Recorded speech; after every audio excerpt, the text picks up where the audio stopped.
राक्टेन सेक्युरिटिजमा पैसा टपअप कसरी गर्ने त? पैसा टपअप गरिसकेपछि अर्थात् पैसा हालिसकेपछि हामीले स्टकहरू किन्न मिल्छ। अब त्यो पैसा चाहिँ कसरी हाल्ने भनेर आज म तपाईँहरूलाई यो भिडियोमा स्टेप बाई स्टेप देखाउने छु। चाहिँ हामी रियल टाइम टपअप गर्नेछौँ। रियल टाइम टपअप भयो भने चाहिँ ब्याङ्कबाट सेक्युरिटिज अकाउन्टमा भर्खरको भर्खर पैसा गइहाल्छ अनि देखाइहाल्छ अनि भर्खरको भर्खर तपाईँहरूले स्टकहरू किनबेच गर्न सक्नुहुन्छ। अब ढिला नगरी सुरु गरौँ है त। सबैभन्दा पहिला तपाईँहरूले राक्टेन सेक्युरिटिजको अकाउन्ट वेब थ्रु लगइन गर्नुभयो भने यस्तो इन्टरफेस आउँछ। वेब थ्रु लगइन गर्नको लागि गुगलमा गएर राक्टेन सेक्युरिटिज लगइन भनेर गर्न सक्नुहुन्छ। त्यसपछि तपाईहरुले न्यू किन भन्ने अप्सनमा क्लिक गर्नु होला। त्यसमा क्लिक गरिसकेपछि तपाईहरुले यहाँ देख्न सक्नुहुन्छ मेरो चाहिँ युचो किङको देखाएको छ किनभने मैले अरु बेला युचो किङको युज गरेको भएर तल स्क्रोल गर्दै जानु भएन अरु ब्याङ्कहरु पनि छन्। यदि तपाईहरुले कुनै एउटा ब्याङ्कमा क्लिक गर्नुभयो भने चाहिँ डाइरेक्टली तपाईहरुलाई कति अमाउन्ट हो भनेर हान्न लगाउँछ। यहाँ तपाईले देख्न सक्नुहुन्छ फर एक्जाम्पल अब युचो मात्र नभएर तपाईहरुले अरु जुनसुकै ब्याङ्क पनि युज गर्न सक्नुहुन्छ। अनि स्पेशली यदि तपाईहरुसँग मिजुओ गिङको र राक्टेन ब्याङ्क यो दुईटा छ भने यो चाहिँ सिक्युरिटीसँग डाइरेक्टली कनेक्ट हुन्छ। यसको लागि चाहिँ टपअप गर्नु पर्दैन है।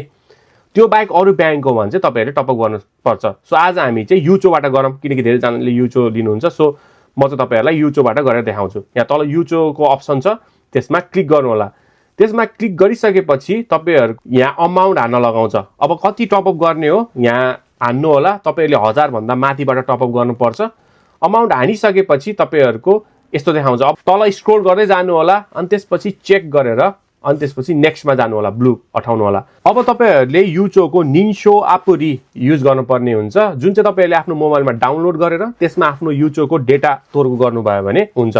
अब यहाँ तपाईहरुले आफ्नो ओकेक्साम बाङ्गो लेखेर युचो निन्सो आपुरी लगइन भन्ने अप्सन छ त्यसमा क्लिक गर्नु होला। त्यसमा क्लिक गरिसकेपछि अब तपाईहरुको कम्प्युटरमा एउटा क्यूआर कोड आउँछ। त्यो चाहिँ तपाईहरुले अब मोबाइलको निन्सो आपुरी खोलेर त्यहाँबाट त्यो क्यूआर कोड रिड गर्ने हो।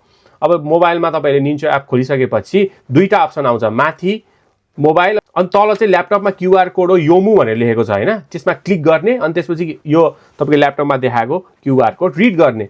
रिड गरिसकेपछि तपाईहरुको अब लगइन भन्ने अप्सन आउँछ यहाँ मोबाइलमा। त्यसपछि लगइन गर्ने। अब मोबाइलमा लगइन गरिसकेपछि तपाईहरुको एकचोटी रिड भइसक्यो क्यूआर कोड। अब तपाईहरुले त्यो वेबमा पनि लगइन गर्नु होला। लगइन क्लिक गरिसकेपछि